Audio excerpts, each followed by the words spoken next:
21절 말씀입니다. 마태복음 17장 14절로 21절 말씀입니다.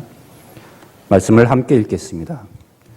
그들이 무리에게 이르매 한 사람이 예수께 와서 꿇어 엎드려 이르되 주여 내 아들을 불쌍히 여기소서. 그가 간질로 심히 고생하여 자주 물에도 넘어지는지라. 내가 주의 제자들에게 데리고 왔으나 능히 고치지 못하리이다. 예수께서 대답하여 이르시되 믿음이 없고 패역한 세대여, 내가 얼마나 너희와 함께 있으며 얼마나 너희에게 참으리요. 그를 이리로 데려오라 하시니라. 이에 예수께서 꾸짖으시니 귀신이 나가고 아이가 그때부터 나으니라. 이때 제자들이 조용히 예수께 나와 이르되 우리가 어찌하여 쫓아내지 못하였나이까. 이르시되 너희 믿음이 작은 까닭이니라. 진실로 너희에게 이르노니 만일 너희에게 믿음이 겨자씨 하나만큼만 있어도 이 산을 명하여 여기서 저기라 옮겨지라 하면 옮겨질 것이요 또 너희가 못할 것이 없으리라. 아멘. 큰 믿음을 가져야 합니다 라는 제목으로 목사님께서 말씀을 전하시겠습니다.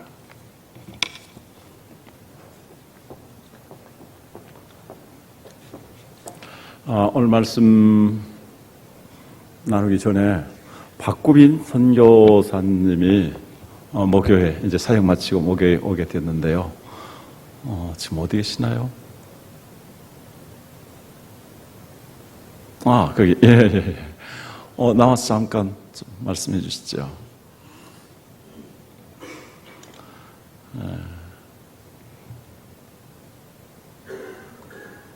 선교사님 하니까 막 아주 건사하게 양복 입고 오실 줄 알았죠. 예. 일로 와서 좀 사실 말씀 좀. 박수로 환영하겠습니다.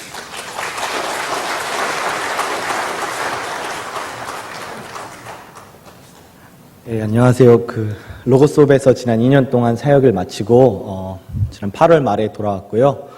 돌아온 뒤에는 지금 현재 서울에서 대학원 과정, 석사 과정 지금 공부하고 있고 10월부터는 또 직장 생활을 병행하게 돼서 당분간은 아무래도 서울에서 지낼 것 같습니다. 그동안 이렇게 소망교회 성도님들이 또 목사님이 기도해 주시고 후원해 주셔서 정말 마음 담아서 감사드리고 또 여러분들의 기도와 후원으로 제가 외국에 나가서 사역하는 동안 잃어버린 많은 영혼들에게 복음을 전하고 또 의미 있는 사역들을 많이 하고 돌아올 수 있었던 것 같습니다. 감사합니다.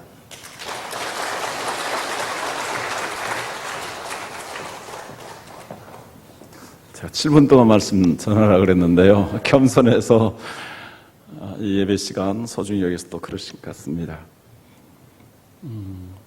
1년여 동안 훈련 받고요. 그 다음에 2년여 동안 이렇게 사역을 하고 돌아왔습니다.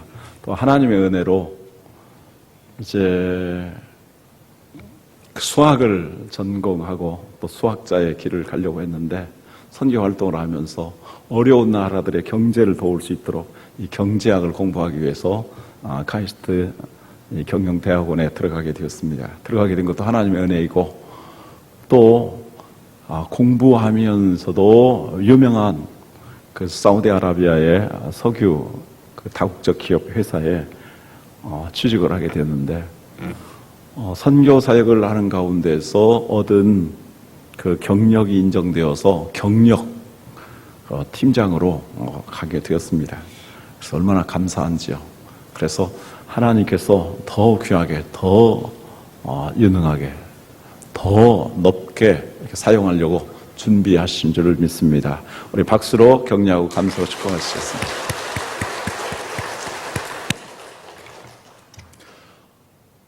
좀 더우신 분이 계신 것 같아요. 좀 덥습니다. 저 송풍을 좀 강하게 틀어주시든지 에어컨을 약하게 틀어주시든지 했으면 좋겠습니다.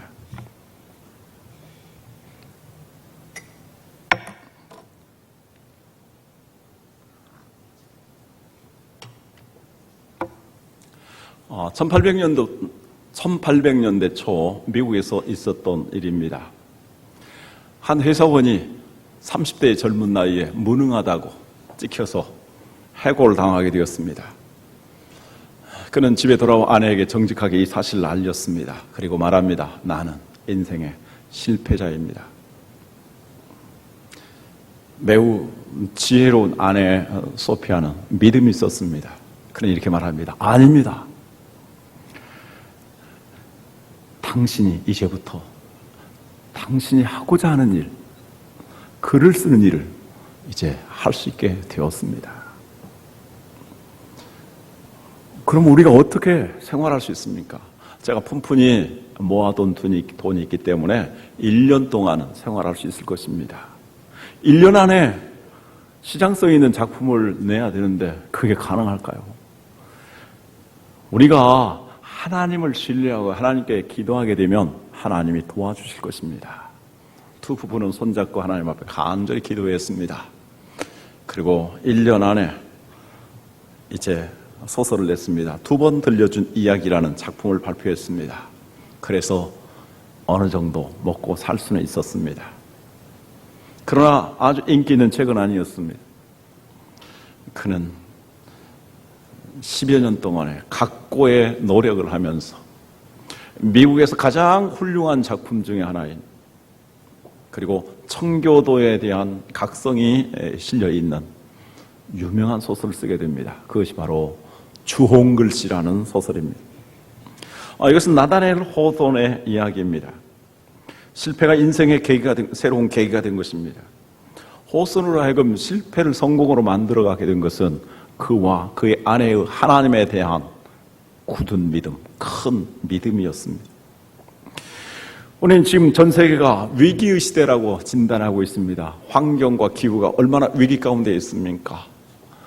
북극의 빙하가 올해 거의 다 아주 많이 녹아내렸다고 합니다. 그것 때문에 폭염과 어떤 데서는 막 불볕 더위와 어떤 데서는 대홍수가 일어나고 있습니다. 우리나라에서도 지금까지 겪지 못하였던 폭염이 있지 않았습니까? 그 농사짓기 얼마나 힘들고 어려운지 모릅니다. 비가 오면 계속 비가 옵니다. 한 달 사이에 태풍이 3번이나 이렇게 몰아닥치고 있습니다. 이러한 환경과 기후의 위기 때문에 이 지구촌에서는 더 이상 안전하게 살 수 없다고 사람들이 생각하고 있습니다. 그래서 우주를 향해서 꿈을 꾸고 있습니다. 수조 원을 들여서 이제 저 별나라를 탐색합니다. 그러나 요원한 것 같습니다. 세계 경제의 위기가 엄청납니다. 언제 어디에서 어느 나라에서 어떤 문제가 터질지 알 수가 없습니다. 세계 경제 대국이라고 말하는 미국과 일본의 경제 사정이 말이 아닙니다. 일본은 지금 15년 동안 내리막길을 걷고 있고 국가 신용도가 우리나라보다도 낮아지게 되었습니다. 지금 미국의 신용평가 회사에서는 미국의 신용도에 대한 경고를 내리고 있습니다. 미국이 정신 차리고 또 재조정하지 않으면 신용 등급이 강등될 것이라고 경고하고 있는 것입니다. 미국의 경제도 예측할 수가 없습니다. 세계 최대의 경제 시장이라고 할 수 있는 유럽도 문제가 너무나 큽니다. 유럽의 경제가 오늘 세계의 경제 위기를 가져오고 있습니다. 그런데 이러한 위기보다도 더 큰 위기는 바로 인간성의 위기입니다. 인간에 대한 믿음의 위기입니다. 내 자신, 그리고 이웃, 그리고 지도자들에 대한, 그리고 근본적으로 하나님에 대한 믿음의 위기입니다. 하나님 믿고 예수님 믿는 사람들조차도 지금 정신 차리지 못하고 사는 사람들이 많지 않나라고 생각하게 됩니다. 오늘 예수님께서 말씀하고 있습니다. 예수님을 따르는 제자들 가르쳐서 너희 믿음이 작은 까닭이다. 오늘 우리 예수님을 믿고 따르는 사람들의 문제도 믿음이 작은 것이 아닌가. 역설적으로 이 말씀은 예수님께서 예수를 믿는 사람들에게, 예수를 믿고 따르는 제자들에게 큰 믿음을 가져야 될 것을 우리에게 교훈하고 있습니다. 그럼 우리가 어떻게 해서 큰 믿음을 가질 수 있을까요? 본문 말씀에서 몇 가지 생각해 봅니다. 첫째로 문제를 예수님께 가지고 가야 합니다.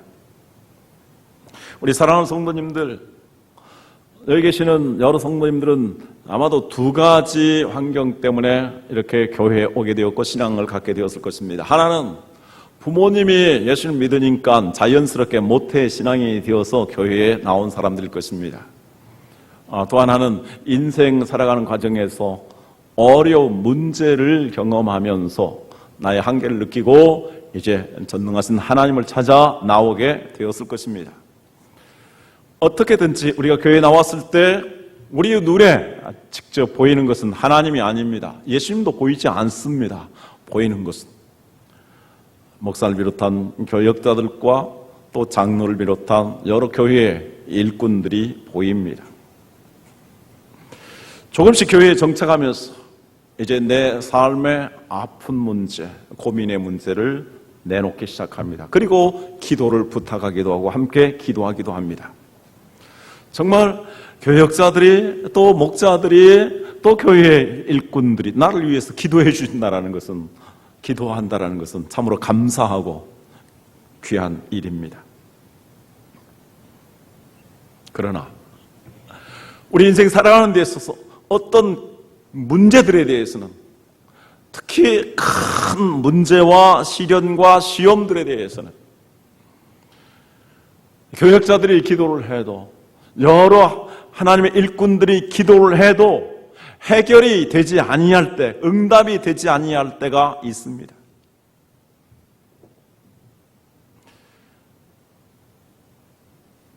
바로 오늘 본문에 나타난 아버지의 모습이 바로 그것입니다. 16절 말씀은 이 아버지가 이렇게 하소연합니다. 내가 주의 제자들에게 아이를 데리고 왔는데 제자들은 능히 고칠 수가 없었습니다.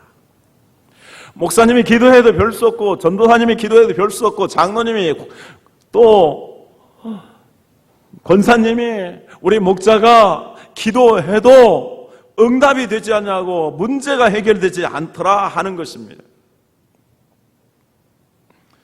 많은 사람들이 여기에서 이제 신앙에 대한 근본적인 갈등을 하고 회의를 하고 또 주님을, 교회를 떠나는 사람들이 있습니다. 그러나 우리가 배워야 될 것이 있습니다. 이 아버지는 제자들이 자기 아이의 간질병을 고치지 못하였지만 그는 포기하지 않습니다.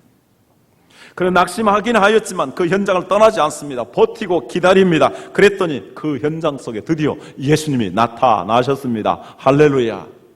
성경 우리에게 말씀하고 있습니다. 끝까지 견디는 자가 구원을 받으리라. 아멘이십니까? 우리 신앙생활에 있어서 정말 인내가 필요합니다. 끝까지 버티고 견디는 것이 필요합니다. 당장에 한순간에 내 문제가 해결될 희망의 징조가 보이지 않아도 여전히 그 자리에 머물러 있을 줄 아는 믿음, 견디는 인내심, 이것이 매우 중요합니다. 그 현장에 주님이 찾아오시기 때문입니다. 14절 말씀에 그들이 무리에게 이르되 한 사람이 예수께 와서 꿇어 엎드려 이르되, 드디어 예수님 오시자마자 그 아이의 아버지가 예수님 앞에 꿇어 엎드립니다. 그동안 그는 예수님의 제자들과 함께 자기 아이를 낳게 하기 위해서 씨름을 했습니다. 그러나 아무 소용이 없었습니다. 우리 사랑하는 성도님들, 그동안 예수님 어디 계셨을까요? 오늘 마태복음 17장 14절부터 읽었는데 그 이전의 말씀은 바로 예수님이 변화산상에 계신 이야기를 기록하고 있습니다. 예수님은 변화산상에서 영광스러운 모습으로 변화된 모습을 보여주었습니다. 그런데 한편 저 아래 골짜기 마을에서는 한 아이를 치료하기 위해서 제자들이 끈질기게 씨름하고 있었습니다. 그러나 그 씨름은 아무런 효험을 나타내지 못하였습니다. 그럼에도 불구하고 거기 머물러 있고 견디고 기다렸던 그가 예수님을 맞이하게 됩니다. 그렇습니다. 우리 예수님은 우리 문제에 대해서 아십니다. 정말 필요할 때에 우리가 주님을 온전히 신뢰하고 주님을 의지할 때 주님은 버려두시지 않냐고 오십니다. 인내하며 견디며 기다린 사람에게 주님은 반드시 찾아오시는 것입니다. 할렐루야. 드디어 찾아오신 예수님 앞에 그가 엎드렸습니다. 그리고 도움을 구합니다. 그러자 마침내 예수님의 치유가 임하게 됩니다. 18절 말씀, 이에 예수께서 꾸짖으시니 귀신이 나가고 아이가 그때부터 나으니라. 드디어 아이가 치유되었습니다. 주님의 기적의 역사가 일어나게 된 것입니다. 자, 여기에서 우리가 잘못 오해하게 되면 교회의 영적인 리더들이 필요 없다라고 생각할지 모릅니다. 목사님도 뭐 다 해결해 주지 못하고, 전도사님도 뭐 기도해 줬는데 효험이 없고, 우리 목자가 그렇게 기도했는데, 그리고 여러 사람들이 합심해서 기도했는데 문제가 해결되지 않더라. 그러니까 이러한 사람들은 필요 없다라고 생각할지 모릅니다. 그러나 주님이 말씀하시는 교훈은 결코 그것이 아닙니다. 건강한 지도자와 건강하지 못한 지도자의 결정적인 차이가 어디 있을까요? 건강하지 못한 지도자는 자기가 모든 것을 다 할 수 있다고 생각합니다. 그러나 어찌 인간이 모든 일을 다 할 수 있겠습니까? 참새 한 마리도 하나님의 주권 가운데서 움직이는 것이지, 인간이 결코 참새 한 마리의 생명도 자기의 마음대로 할 수 없는 것입니다. 건강하지 못한 지도자들은 자기가 할 수 있다고 생각하고 자기를 신뢰하게 만들고 자기에게 복종하게 만들고 마치 자기가 생사 여탈권을 가지고 있는 것처럼 생각하게 만듭니다. 그러한 사람들이 사이비 지도자들이고 사이비 교주들이고 또 기독교의 이단들입니다. 문선명 씨 어저께 장례식을 치렀다고 합니다. 제가 참 놀라운 것 중에 하나는 북한의 묘양산에 그 김일성, 김정일 부자의 선물을 받은 몇만 평 되는 그런 건물이 있는데, 거기에 그 선물이 부자가 합해가지고 50만 개도 넘게 이렇게 진열이 됐습니다. 정주영 회장이 보낸 뭐랄까요? 다이너스티 자동차도 거기 있었습니다. 레닌이 보낸 기차도 거기에 이렇게 진열되어 있는 걸 보았습니다. 제가 국제기아대책기구 이사로 있었을 때 북한에서 정식으로 초청을 받아서 북한 여러 곳을 실찰했는데, 거기에 김일성을 아주 살아있는 모습처럼 밀랍으로 만들어 놓았는데, 사람들이 거기에 막 엎드려서 그 저희 북한 사람들이 막 참배를 합니다. 그리고 막 눈물을 흘립니다. 저는 문선명의 장례식의 모습에서 그러한 모습을 좀 보았습니다. 인간은 늙습니다. 인간은 병들어 죽게 되었습니다. 성경 우리에게 말씀합니다. 인생들을 의지하지 말라. 도울 힘이 없는 인생을 의지하지 말라. 그 생명은 코에 있나니 하나님이 생기를 거둬가며 흙으로 돌아가는 인생일 뿐입니다. 이만희 수많은 사람들에게 추앙을 하지만 늙고 병들어가고 죽게 될 것입니다. 그럼 건강한 영적인 지도자는 어떤 사람입니까? 자기가 아니라 예수님을 바라보도록 합니다. 예수님께 인도합니다. 그래서 예수님을 신뢰하도록 하는 것입니다. 지도자는 성도들이 찾을 곳, 성도들이 의지할 곳, 정말 성도들이 신뢰할 곳이 바로 예수님이라는 것, 하나님이라는 것을 끊임없이, 쉼없이 강조하고 주님께 인도하는 사람입니다. 그렇습니다.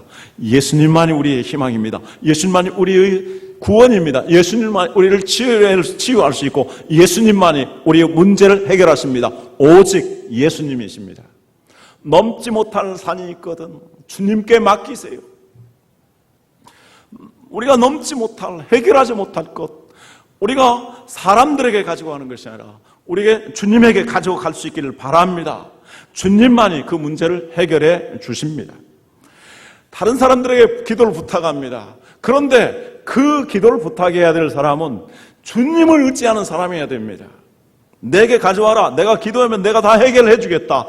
그런 사람 찾아갔다가 망하는 것입니다. 두 번째, 예수님만 온전히 신뢰해야 된다고 가르쳐 줍니다. 오늘 본문에서 제자들이 간질병 걸린 어린아이를 위해서 기도합니다. 그들의 기도는 실패했습니다. 왜 실패했을까요? 온전하게 온전하게 주님을 신뢰하지 못하였을 것이기 때문입니다. 순수하게 어린아이와 같은 믿음으로 주님을 전적으로 신뢰하면서 주님께 맡기고 기도했다면 기적의 역사가 일어날 것입니다. 그래서 주님 말씀합니다. 너희에게 겨자씨 하나를 만한 믿음이 있다면 이 산을 명하여 저리로 옮기라 하여도 옮겨질 것이다. 주님 말씀하십니다. 그것은 무엇입니까? 겨자씨 하나를 만한 작은 것 같은 것이지만 진실된 생명 있는 그러한 믿음이 필요하다는 것입니다. 그럼 왜 제자들이 온전한 믿음을 갖지 못했을까요? 오늘 기적의 사건 전후를 통틀어서 우리가 생각해 본다면 제자들은 과거의 자신들의 경험, 과거의 성공을 어느 정도 믿고 기대하였기 때문일 것입니다. 마태복음 10장에 보면 예수님께서 제자들을 둘씩 짝을 지어서 전도하러 보냅니다. 그때 주님께서 그들에게 병을 고치는 능력, 권능을 주셨다라고 말씀합니다. 귀신을 쫓아내는 권능을 주셨다라고 말씀합니다. 그리고 그들이 복음의 메시지를 전할 수 있는 성령의 기름 부으심이 함께할 것이라고 주님이 보장해 주셨습니다. 그래서 그들은 정말 두렵고 떨리는 마음이지만 처음 전도하러 가는 것이지만 주님 말씀 순종하고 그 주님 권능 의지하여서 전도하러 갔습니다. 가다 보니까 병 걸린 사람이 있고 그리고 귀신 들린 사람이 있었습니다.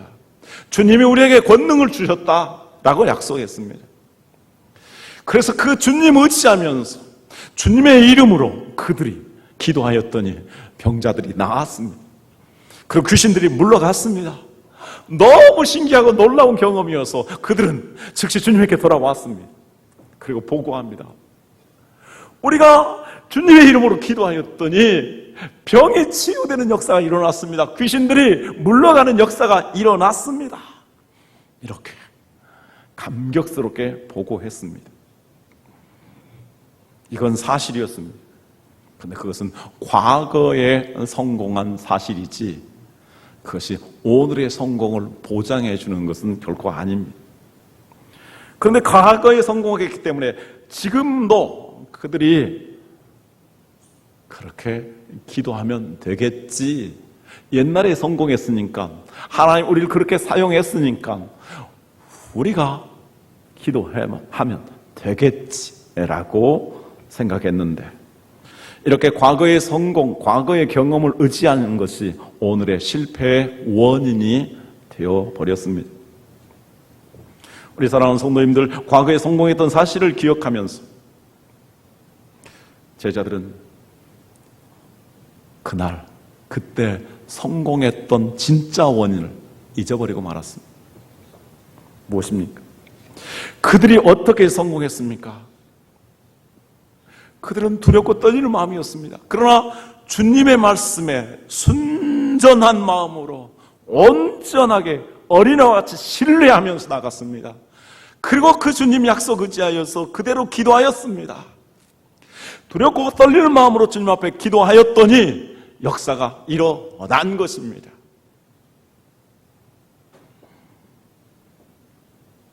그때는 자기 자신들 전혀 의지하지 않았습니다. 자기의 경험도 체험도 의지하지 않았습니다. 오직 주님만 의지하고 주님을 신뢰하여 나갔던 것입니다. 그런데 이제는 자기들도 경험이 있었고 또 관록이 쌓였다라고 생각합니다. 주님이 지적하고 책망한 것이 믿음이 적다라는 것이고, 그러한 겨자씨와 같은 생명 있는 순수한 믿음이, 온전한 믿음이 없다라는 것입니다. 그들은 경건의 모양은 갖추고 있었지만 경건의 능력을, 경건의 내용을 갖추지 못하고 있습니다. 경건의 내용, 경건의 능력은 무엇입니까? 예수 그리스도이십니다. 자, 우리가 이 세상 살아가면서 많은 어려움들이 있습니다. 위기 상황들이 있습니다. 또 해야 될 엄청난 과제들이 있습니다. 그런데 이전에 내가 하나님 믿었더니 하나님이 잘 해결해 주셨다라고 생각하면서 그냥 매너리즘에 빠져서 형식적으로 그렇게 신앙생활을 할 수가 있습니다. 그러나 과거가 중요한 건 아닙니다. 오늘 내가 어떻게 주님을 의지하느냐, 그것이 중요합니다. 과거에 엄청나게 하나님께 의지하여 순전하게 하나님 의지하여서 엄청나게 쓰임받던 사람들도 깨어있지 않냐고, 순전한 믿음을 갖추지 않냐고, 자기 자신을 의지하고 자기 자신을 경험을 내세우게 됐을 때 주님 주신 은사도 잃어버리고 나락으로 떨어지는 경우들을 너무도 자주 보게 됩니다. 내가 옛날에 신앙생활을 열심히 하고 내가 봉사 열심히 하고 그것이 중요한 것이 아니라 오늘 내가 얼마나 순전하게 주님 의지하고 믿음 생활하느냐, 봉사하느냐, 헌신하느냐, 기도하느냐, 그것이 중요하다는 말씀입니다. 오늘 재미있는 것은 성경에 보면은 예수님이 무리들을 향해서는 이렇게 말씀합니다. 17절, 예수께서 대답하여 이르시되 믿음이 없고 패역한 세대여, 내가 얼마나 너희와 함께 있으며 얼마나 너희에게 참으리요, 그를 이리로 데려오라 하시니라. 자, 간질병 걸린 어린아이가 있습니다. 불에도 뛰어들어가고 물속에도 막 쳐들어갑니다. 이런 아이를 예수님의 제자들이 이제 고치려고 기도를 합니다. 수많은 구경꾼들이 어떻게 되느냐, 예수님의 제자들이 과연 하는가, 이렇게 주목하면서 구경하듯이 봅니다. 주님은 그러한 사람들을 가리켜서 믿음이 없는 패역한 세대여라고 말씀합니다. 여러분, 신앙의 구경꾼이 되지 마시기 바랍니다. 신앙의 구경꾼이 아니라 정말 하나님을 예배하고 정말 하나님께 기도하고 그리고 정말 찬양할 때도 우리 마음을 다해서 찬양하는, 참여하는 자가 되어야 됩니다. 다른 한편 주님의 제자들을 향해서는 주님 뭐라고 말씀하십니까? 20절에 이르시되 너희 믿음이 작은 까닭이니라 진실로 너희 이르노니, 이렇게 말씀합니다. 믿음이 작다라고 말씀합니다. 제자들에게는 믿음이 없다라고, 패역한 세대라고 말씀하지 아니하시고 믿음이 작다라고 말씀합니다. 주님을 믿기는 믿지만 온전하게, 순전하게, 전적으로 신뢰하지 못해서 믿음이 작다라고 말씀합니다. 오늘 이렇게 예배에 참여한 사람들, 우리가 기도하고 찬양하고 하는 분들 다 믿음 있는 분들입니다. 그러나 하나님 역사에 동참하기 위해서, 하나님께 귀하게 쓰임받기 위해서, 하나님이 주시는 축복과 하나님이 주시는 능력을 힘입어서 승리하는 성공적인 삶을 살기 위해서는 우리가 믿음을 가져야 합니다. 큰 믿음을 가져야 합니다.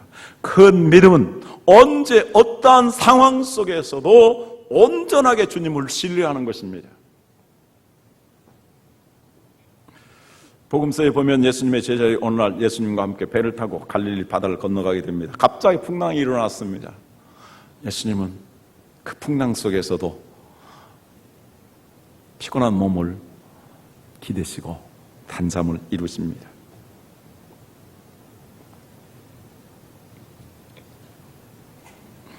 그들은 이 풍랑, 주님께서 놀라운 기적을 베푸셨습니다. 그리고 그 풍랑 가운데 거하시는 주님이 함께 하심에도 불구하고 그들은 두려워 떱니다. 또 이런 경험도 있습니다. 자, 예수님께서 오병이어의 기적을 베푸셨습니다. 근데 사람들이 그 기적을 경험한 다음에 예수님을 빵의 왕으로, 요즘 말로 말하면 경제 대통령으로 삼으려고 예수님을 이렇게 추대하려고 합니다. 예수님은 슬퍼하셔서 산으로 가셔서 거기서 기도하셨습니다. 제자들은 배를 타고 갔습니다. 또 바람이 불었습니다. 그때 예수님이 바로 풍랑 위로 걸어오셨습니다. 베드로는 그 주님을 바라보면서 어린아이와 같은 마음 가지고 바로 그 주님에게로 나갔습니다. 그랬더니 그는 풍랑 위를 걸을 수 있었습니다. 그런데 그 순간 잠깐 있다가 그는 파도를 바라보면서 두려움에 쌓였습니다. 주님을 바라본 거, 주님을 끝까지 의지한 것이 아니라 그가 풍랑을 바라보았습니다. 빠져 들어갔습니다. 이러한 모습이 종종 우리에게 있는 것이 아니겠습니까? 그 옛날 믿음 생활은 잘했습니다. 열심을 다했습니다. 믿음으로 헌신하고 충성했습니다. 그런 어떤 풍랑을 만나게 되었을 때 주님을 바라보지 않냐고 그걸 바라보면서 빠져들어가는 것입니다. 가라앉아 가는 것입니다. 주님은 제자들에게 말씀합니다. 이 사건을 가지고 너희 믿음이 어디 있느냐라고 주님이 말씀하시고 계시고, 다른 복음서에 보면 믿음이 작은 자들아 라고 책망하십니다. 과거에는 나를 의지하고 신뢰했던 너희들이 지금 이 순간 이 풍랑, 이 파도, 이 어려움을 경험할 때 주님을 순전하게 끝까지 의지하지 않냐고 왜 풍랑을 바라보며 그 풍랑 속에서 빠져들어가느냐라고 주님이 책망하고 계시는 것입니다. 그러면 우리가 어떻게 온전하게 순전하게 주님을 의지할 수 있을까요? 주님이 제시하신 방법은 기도와 금식이라고 말씀합니다. 그래서 우리는 기도와 금식으로 예수님을 끝까지 바라보아야 합니다. 본문 말씀 22절은 없음이라고 기록되었습니다. 옛날에 신약 성경을 기록할 때에 갈대 껍질을 가로 세로로 붙여가지고 썼습니다. 파피루스라는 종이에요. 그런데 이게 전해지면서 파손됩니다. 그래서 여기 마태복음 17장 21절이 파손되어서 오래된 그리고 권위 있는 사본에는 없는 것입니다. 그런데 이렇게 기록됐습니다. 다른 사본에는, 어떤 사본에는 기도와 금식이 아니면 이런 유가 나가지 아니하느리라 이렇게 쓰여 있습니다. 그래서 오래된 아주 권위 있는 사본에는 없지만 이 성경이 널리 퍼져나가다가 파손되지 아니한 것이 보존된 데에서는 아마도 이 글이 이렇게 계속 기록이 된 것 같습니다. 그래서 마태복음 똑같은 내용을 기록하고 있는 마태복음 9장 28절 29절에 보면 집에 들어가시면 제자들이 조용히 묻자오되 우리는 어찌하여 능히 그 귀신을 쫓아내지 못하였나이까 이르시되 기도 외에 다른 것으로는 이런 종류가 나갈 수 없느니라 하시니라. 기도해야 된다는 것입니다. 사랑하는 성도님들, 기도는 어떤 의미를 가지고 있습니까? 우리는 분명히 기도하면 응답을 받습니다. 구하라 주실 것이요 라고 말씀합니다. 찾으면 찾을 것이요 두드려야 열릴 것이니라. 그러나 가장 중요한 기도의 응답은 그 기도를 통해서 성령 충만을 받는 것이고 그 기도를 통해서 우리가 믿음을 갖는 것입니다. 기도의 응답은 하나님이 반드시 응답하십니다. 때를 따라 좋은 것으로 응답하여 주십니다. 그것은 기도의 보너스입니다. 정말 중요한 것은 주님께서는 그 기도를 통해서 주님을 바라보게 하시고 주님을 의지하게 하시고 그리고 지속적인 믿음, 큰 믿음을 갖도록 주님께서 우리에게 기도를 가르쳐 주시고 훈련시켜 주시는 것입니다. 우리가 하나님 아버지라고 부르면서 주 예수여라고 부르면서 보혜사 성령님이여 도와주시라고 이렇게 하는 동안 우리의 영은 하나님을 온전히 향하게 되고 하나님을 신뢰하게 되고 그러한 가운데서 우리 안에 바로 이러한 믿음의 큰 은사가 주어지게 되는 것입니다. 그래서 하나님께서는 여러 가지 우리에게 환난을 주십니다. 감당할 수 있는 환난을 주시고 또 피할 수 있는 길을 내게 하십니다. 그 과정에서 주님은 우리로 기도하게 하시고 그래서 깨어있게 하여 주시고 믿음 있는 사람이 되게 하여 주시는 것입니다. 그런데 왜 기도만 강조했어도 충분할 텐데 금식까지 강조했을까요? 어떤 분들은 교회에서 금식 기도하라, 이때 살 좀 뺄 수 있겠구나, 다이어트라고 생각하는데, 그렇게 기도하면 요요 현상이 꼭 일어납니다.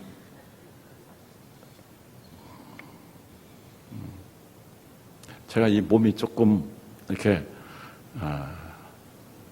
커진 건 이 금식을 좀 잘못해서 그래요.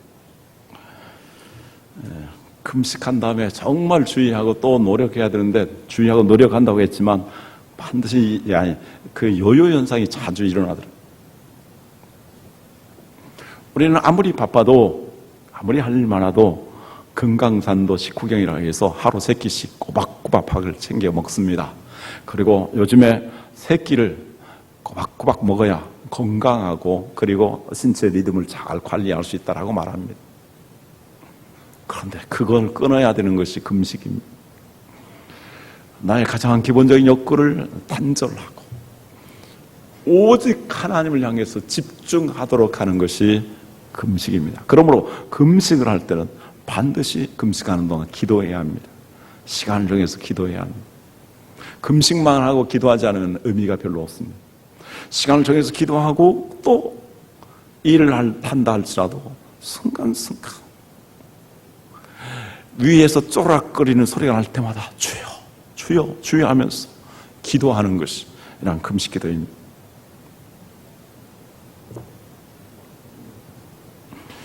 이 금식 기도가 이렇게 우리의 기본적인 본능적인 요구를 중단하고 제한할 만큼 처절한 것이기 때문에 하나님께서는 금식 기도에 대한 약속을 주십니다. 모든 결박을 풀어주시겠다고 말씀합니다. 문제를 해결해 주시겠다고 말씀합니다. 그래서 하나님의 마음을 움직이는 것이 금식 기도인 것입니다.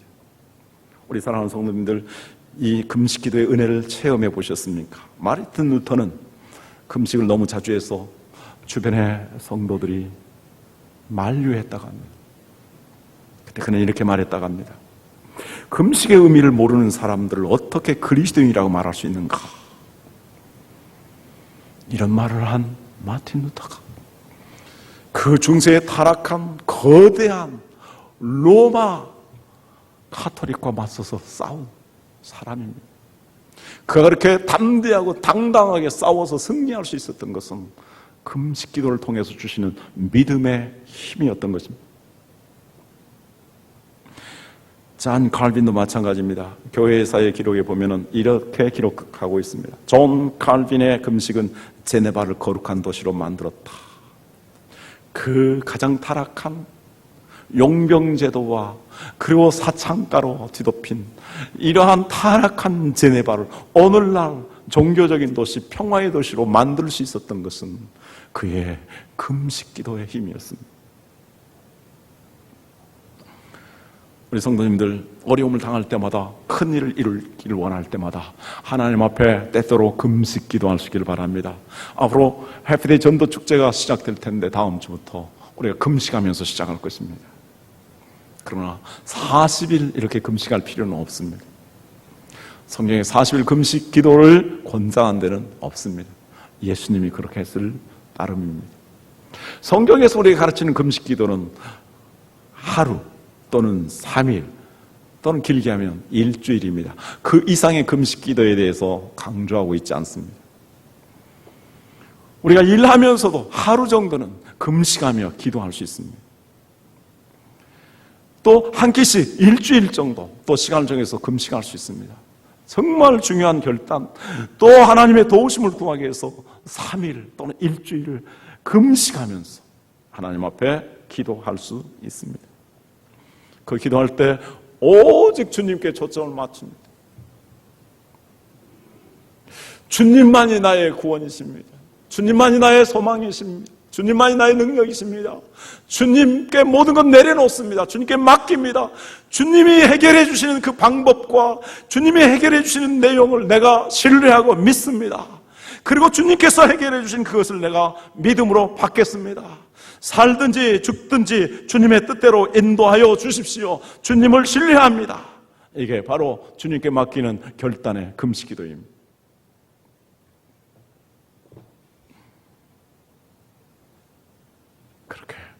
하나님 앞에 기도할 때, 매일 깨어서 기도할 때 우리의 믿음이 온전하여집니다. 선줄로 생각해서는 안 됩니다. 매일매일 하나님을 의지하며 기도해야 됩니다. 그리고 우리가 큰 믿음, 그 믿음의 은사를 힘입기 위해서는 때때로 금식하면서 하나님의 도우심을 구하고 성령 충만함을 구할 때 하나님께서 이러한 믿음의 은사를, 치유의 은사를, 기적의 능력들을 베풀어 주실 줄 믿습니다. 주님 우리에게 말씀합니다. 주님을 따르고 신뢰하는 사람들, 왜 믿음이 작느냐? 믿음이 작은 사람이 되지 말고 큰 믿음을 갖는 사람, 산을 옮기는 그러한 일을 할 수 있는 사람이 되라고 말씀합니다.